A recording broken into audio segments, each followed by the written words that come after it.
We're staged for another run of nitro-fueled NHRA talk.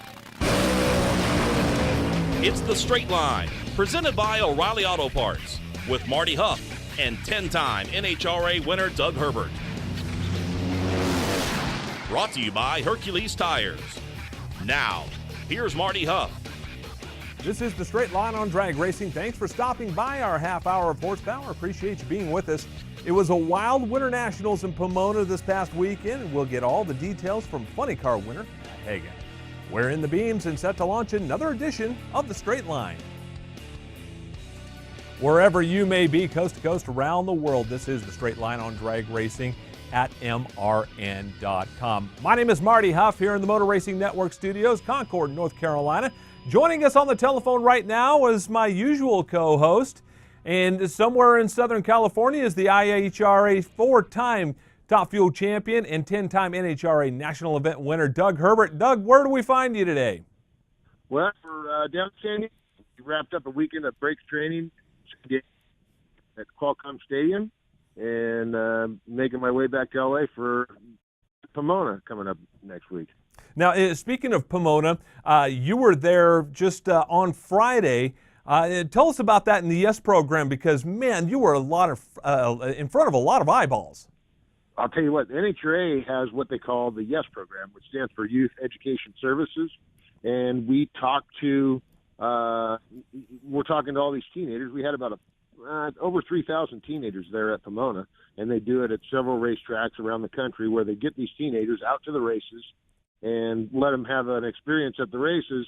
Part of the experience that they get is, talking to some folks about different opportunities that exist for them moving forward in their life, down the road. Or maybe they're interested in UTI, tech school, or the Army, or, working for a race team, and how do they go about doing that? So, they go out to the races, and they get to see a lot of things, everything from food preparing to, public relations, broadcasting, working on a car, being a mechanic, being an engineer. So a lot of different things that exposes these, youth to, and gives them some ideas about maybe where they want to go in their future. I talked to them a little bit about, safe driving and right.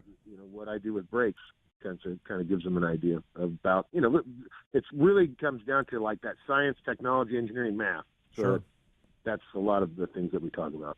Now, I wanted to get your take on the John Force, Don Schumacher dust-up this weekend. Now, for those that did not see it or were not aware, this weekend at Auto Club Raceway Pomona, during Sunday's eliminations, John Force approached Don Schumacher. There was some word exchanged, maybe some differences of opinion. Now, there's usually a difference of opinion when it comes to John Force and Don Schumacher, but this one kind of boiled over a little bit. Wanted to get your take, Doug, on what happened and what may have been some of the circumstances surrounding it. Well, as some of our listeners remember, we talked about here, I think it was last week, Jimmy Prock, Chris Cunningham, John Medlin, basically the entire Jack Beckman team left Don Schumacher Racing and went to John Force. And from what it sounds like it was nothing other than he lured him away with money, which, Force is in business. That's the way Right. that it goes. I don't know the details, but apparently Don wasn't happy about how that went down and let Force know. And, and what happened then, Medlin ended up going back to Schumacher Racing, so I'm guessing that Don had to raise up his payroll or something. I don't know. It sounds like it came down to money. Whatever it was, it came down to money, and Don Schumacher was upset, thinking that Force is just raising the pay and making our sport more expensive. Which, you know what, they do. Yeah, right. It's no different than what happened a long time ago. Dick LaHaye worked for me for 2 years at Prudhomme, hired him away and paid him double the money. And I think it's just, unfortunately, that's the business that we're in, racing business. And how, speed costs money, how fast you want to go, and how much are you willing to spend? Yeah. And I guess at the end of the day, the bad part about that is, once you have to start digging out of your own pocket to fund the race team, that gets pretty sad because, the idea is you're racing as a business and sponsors are covering the expense to go racing. But I think that in a lot of cases now with, guys out there, it's turned into kind of an expensive hobby. No question about it. And Don Schumacher already has one of his Top Fuel cars parked because it doesn't have sponsorship, and he's been kind of footing the bill for that for maybe a couple of years, and decided that wasn't going to be the case this year. So I'm thinking that maybe Don Schumacher took a look at the books during the offseason and decided, hey, this may be taking a little more chunk out of my payroll than I'd like.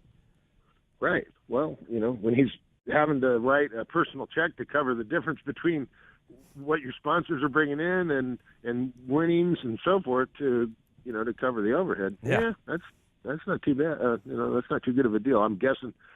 I mean, Schumacher's probably has a $20 million budget running all those teams. I'm guessing, and I'm sure a lot of that is covered by sponsors. Probably most of it, but at the end of the day, when when the financials don't look good, it's not a good business. That's unfortunate. Yeah, and no question about that. And we'll get more when we talk to Matt Hagan in just a minute. My friend, we're looking forward to seeing you back here in our Concord, North Carolina studios next week here when we're talking some more drag racing. Thanks for your time. We'll talk to you next week.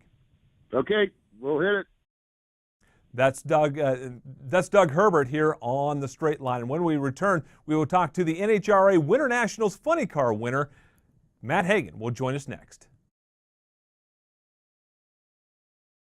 If you or your family love the freedom of swimming any time of year, if you love sharing good times and making great memories, or if you want one of the best total body workouts ever, then it's time to discover the 3 C's of your very own endless pool. The first C is convenience. Imagine swimming year-round in your own private swimming pool, installed indoors or out, just steps away. The second C is comfort. With sculpted spa seats and your own adjustable temperature, you can easily escape the stress of your day. And the third C is cost. Your endless pool is an affordable luxury at a fraction of the cost of a regular pool. And here's a bonus C, choice. Because when you call for your free Endless Pool Idea Kit, you'll receive information on our full line of pools to suit your budget and location. Call now for free information. 800-283-8089. 800-283-8089.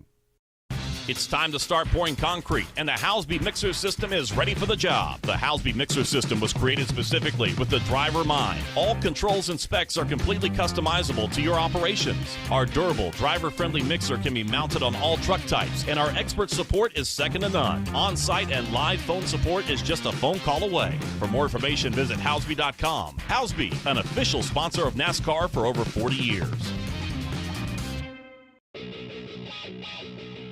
Welcome back to The Straight Line, brought to you by O'Reilly Auto Parts. Here's more with Marty Hough. Appreciate you being with us on The Straight Line this Thursday. On the telephone line with us right now is the winner of the NHRA Winternationals Funny Car Division. Matt Hagan joins us. And sometimes life catches up with everybody. Matt, where are you right now? Picking the kids up here from school. Hey guys, thanks for having me on the show. It'll be loud for just a second here, and then these young ones will calm down. But yeah, man, life happens every day, that's for sure. But every now and then we get to go 300 miles an hour in under 4 seconds and have fun doing it too. 300 miles an hour. Heck, let's try 335 miles an hour at 382 in qualifying. I mean, you guys had it whipped. But also, there were problems with the weather and trying to get everything in. Talk about trying to fit everything in between rain showers and also going 335 miles an hour. Yeah, we rolled out of the box with weather conditions unfavorable and, knowing that we might only get one in on Friday. And honestly, we went, I think, an 84-0 to put that number 1 down. And I was kind of like, wow, okay, Dickie got after it, and, a lot of those times you just want to go down the racetrack to make sure you get qualified. So he was feeling pretty confident about what he could do there. And then, we missed that second session because of rain. I was strapped in, ready to go. And it just didn't work out. The weather came in, Mother Nature, you can't control it sometimes. So you hop out of the car and get ready for the next day. And sure enough, man, that Saturday evening when we were able to lay it down out there, I mean, it was just incredible. The weather was great. It was cool out there in Pomona. The track was tight, and it just, you saw a lot of cars shaking tires. And I was thinking to Dickie, I said, man, I was sitting in the car for a little over 45 minutes. They had a couple oil downs, and I was like, man, let's make this count, and sure enough, he did. They run 335 miles an hour at 3.82 seconds and just tie our national record as far as mile an hour and speed. And ET. And, it put everything right, like where it needed to be for race day, just a lot of confidence going into race day. There's a lot being said about crew chiefs nowadays. Of course, Jimmy Prock went from one team and another, and we'll get to that here in just a minute. And Ron Tobler, of course, is on your side of the fence, but he's the world champion. But I'm telling you what, Dickie Venables is a bad man and can lay a bomb on you at any time, and he was laying bombs all weekend. Yeah, you know what? I would rather have Dickie Venables on, my crew chief than anybody out there. And I'm not just saying that because he's with me now. I mean, the guy's he's just super smart, man, and he's methodical about what he does.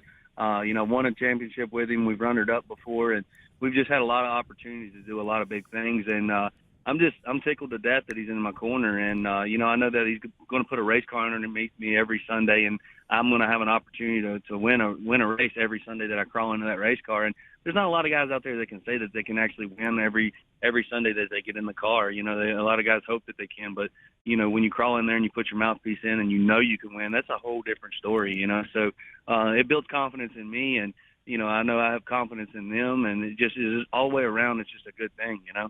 Now, coming into the off season, obviously the coming off the off season, yours was probably not one of the best, not one that you'd really like to remember. It has a lot of challenges. Your grandfather died. Your brother passed away, unfortunately, and suddenly. Getting back to the racetrack, was that kind of a therapy for you, just to kind of leave everything behind and get back into that race car? You know what? Yeah, with my grandfather dying and my brother dying in the same month there, kind of, so to speak, I just full with a lot of anger, man, and not knowing how to deal with it, and not really knowing what to do. And, I just had to learn to kind of channel it in a good, positive direction, and make sure that, I'm focused and I'm not thinking about other things that I'm not should be, and that when I roll into the racetrack, that, my guys have my full attention and focus on the racetrack and the starting line, and them knowing that I'm good to go, and that's what I pulled everybody aside and I said, hey guys, I know I've got a lot going on in my life right now, and I appreciate the support from everybody, but I'm here to race, and I got goals that I've set for myself, and, things like that happen. Death is just tough. I mean, there's no way to deal with it that's easy. You have to just hang tough, and I wanted to be strong for my folks because, after watching my wife raise these youngins, the time and energy and effort it puts in. I mean, I hate that I lost my brother, but I just can't imagine losing the child, so it just goes against the grain, and I just wanted to be tough for them and, support them and do what I could there. And, and it's been a tough off season, but, that's the hand you're dealt. That's what God had in store for me, this year. And I just got to figure out how to make it a positive thing and something that I know that, I'm moving forward in the right direction. And so being able to put that helmet on and put that mouthpiece in and get strapped to that 10,000 horsepower race car, man, I was ready to get it done, man. It was definitely something that I needed in my life and needed to get some of that anger and energy out, and and just being able to cope with some of that stuff. So this weekend when we were able to win, it was really therapeutic, very emotional weekend for me. I got back up to the lounge and just, I don't know, I called my wife and I just lost it, man. So it was something that I needed to get out, and it was good. It was a really good weekend. You talked about goals coming into this season. What are those? Well, obviously, my goal is to lead the reaction times. I've been able to do that several years in the past, and I feel like I'm a good leaver, and I feel like I got a pretty good handle on the race car. But these Nitro Funny cars are crazy, man. There's not a single lap that you take that's the same as the last one, and I think that's why you look at some of these guys that struggle with driving them. I mean, I don't care who you are, whether you're John Force and been doing it for 35 years or you're J.R. Todd that just stepped into the race car. These funny cars they're a handful. You got cylinders out there on the big end, so you're having to steer the car everywhere. You have, right now with these headers laid back, it takes the front end out there, and you're looking at blue sky in the middle of the racetrack when the clutch comes at it. So no matter how good a driver you are or how much you've learned, there's still a handful every round. So obviously my goals this year are to be focused, to be driven, to leave on time, to keep it in the groove, and turn many win light on as I can. But ultimately I want to win a championship again. That's what we're here to do at Don Schumacher Racing. It's not just to go through the motions or just to, be able to shout our sponsors out. That's all good and great. But at the end of the day, I want to do it all. I want to win what it takes to win another championship. We've been so close to a couple other times here in the past. We've got it done in the past. But, my goal this year is to bring it all home. On that point, Matt, I heard Alan Reinhart talk this weekend about how similar the cars are nowadays, not just within teams, but throughout the pits. There are so many good cars out there, and a lot of them are pretty much the same. Yeah, every one of them has their little tweaks and little nuances. Every crew chief has a little bit different style that they want to bring. But for the most part, most of these cars are very similar. And it's and so the difference. He pulled us all together as a team meeting, and we haven't done that, ever in the past in the last 9 years that I've drove for Don. And he said, "Look, guys, obviously, first of all, media is very important. So we're focusing on media as a new goal this year, as a group, as team and effort and stuff like that." But he said, you guys get, you get paid a salary for a full-time job. He says, you give me about 2-3 minutes out here every weekend. He said, the rest of the time needs to be spent on that practice tree and leaving the starting line. He said, races are going to be won and lost on the starting line this year. He said, the cars run too consistently, too close together. It's going to come down to just being a good driver. And he made that very clear to each and every one of his drivers that he has, that it's about reaction time. So, and I think maybe that's why, I don't know what happened with Ron, but I know that's why he's pushing, you know what I mean? And he red lit, and I almost crossed the center line. So it's stuff like that's crazy, but, and then we got up there, I wanted to say thank you on there to COURTNEY Force and John Force and their team for waiting on me to get up there. We were running behind. It was absolutely 100% my fault in the final. I didn't realize, we were pushing for live TV. I just kind of was in a different place, and I wasn't suited up. So she got up there and was already suited up, got in the car, and I was still trying to get suited up. And we have a new guy that's buckling me in, so he's taking a little bit longer just because he's never done that before, other than 3 other times in testing, and or 4 other times in testing or whatever, and then, the race weekend. So it took us a little longer. I mean, we wasn't up there trying to play games. We were just really trying to get up there and get going. But just wanted to take the time to say thank you to wait for them waiting on us to do that. But in roles reversed, I would have done the same thing. If they told me to fire, I would have never pulled the pumps on. Don would have just had to been mad at me or fire me or whatever. But I'm not going to win that way, to just fire up and fans don't want to see that either, So that was cool that they had enough respect and would wait on us to get up there to give these fans a show to what they wanted to do. But all in all, man, we had a really good race weekend. We had a lot of hard cars to get through with, Deal and then, Beckman and then Caps and then COURTNEY Force. There's just no easy draws out there, And you talked about that semifinal round with Ron Capps. We want to kind of go blow by blow on that one. And Matt, if you can hang on through the break, we'll talk about that semifinal round at Pomona. We're talking with the Winternationals winner in the funny car division, Matt Hagan, and we'll take a commercial break and come right back.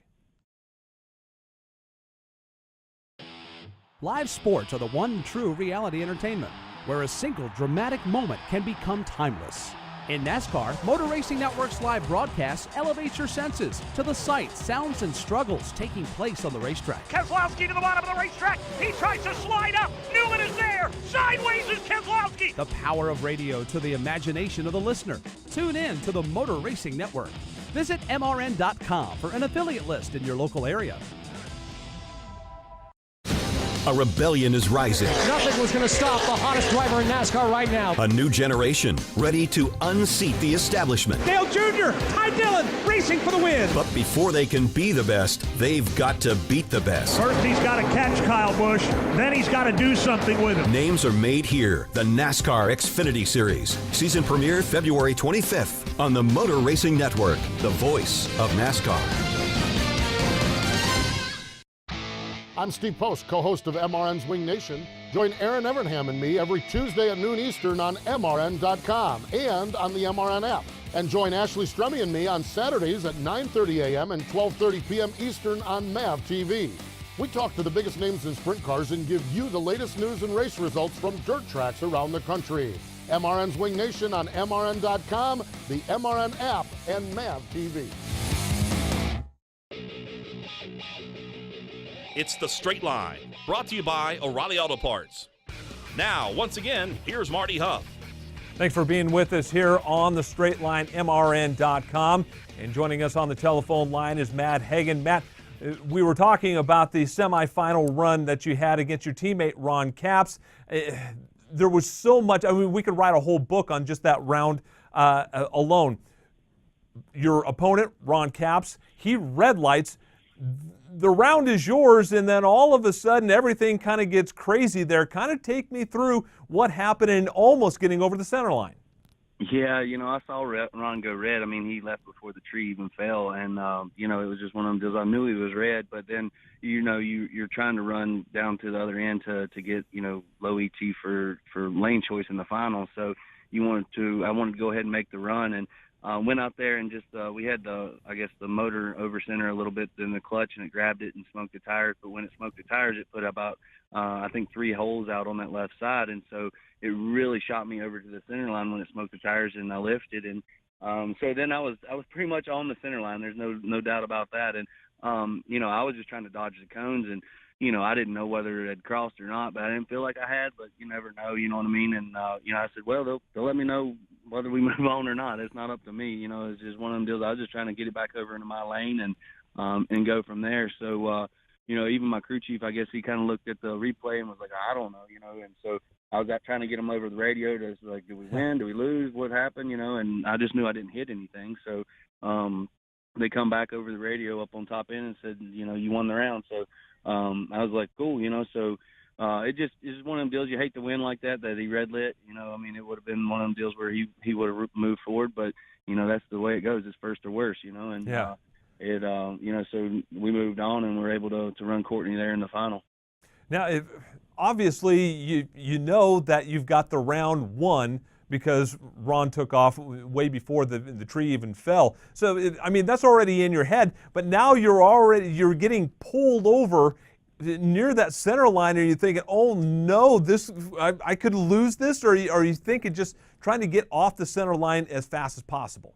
Yeah, well, it smoked the tires so hard, like I said, it put those cylinders out that when I lifted, it just shot me over there. And then a lot of times, you're already in that direction. These cars, they're not like circle track cars. They don't steer left and right that well. So you're just trying to reel it back in, and sometimes that momentum just keeps on carrying you over there. That's kind of like why John Force almost hit me on the big end in Chicago. Right. He had cylinders out and it shot him over there, and the next thing I know, he was almost tagged me at 330 miles an hour. But it just happens sometimes, and you just try to reel it in, but there's only so much steering in those boxes and so much play that you can do to get them back over. And, it just is one of them deals. Sometimes you're just along for the ride until it kind of washes out and settles down. But, yeah, it's just tough, So I knew I was close, but, I didn't know.